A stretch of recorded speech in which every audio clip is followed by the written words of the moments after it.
একটু যে দেখে রাখুন, এই যে করলার বীজ থেকে চারা তৈরি করবেন। এই দেখেন প্রথম কিন্তু বীজটা ভিজাবেন 12 থেকে 24 ঘন্টা, 12 ঘন্টা ভিজালেই হয়, 12 ঘন্টা ভিজাবেন। এই দেখেন ভিজানোর পরে কিন্তু এই দেখেন বাদের দিন কিন্তু এই দেখেন আমি ছাকতেছি, তো এভাবে সেঁকে নেবেন।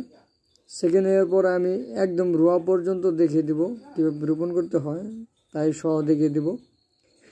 এই দেখেন এই যে বিচিগুলা, তো বিচিগুলার সাথে অবশ্যই কিন্তু আপনারা পিরমামার ওষুধ ব্যবহার করবেন।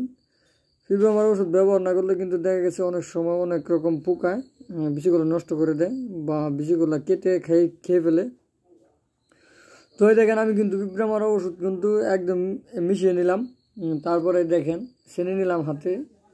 তো এই দেখেন আমার শশা ক্ষেতের মাঝখানে কিন্তু আমি করলার বীজ রোপণ করবো, মাঝখানে খালি জায়গা।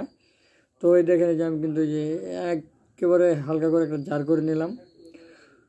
তো এই দেখেন আমার জার করা কিন্তু শেষ। তো এই দেখেন একটা বিচি কিন্তু আমি নিতেছি, তো একটা বিচি নিলাম। তো এই দেখেন বিচিটা,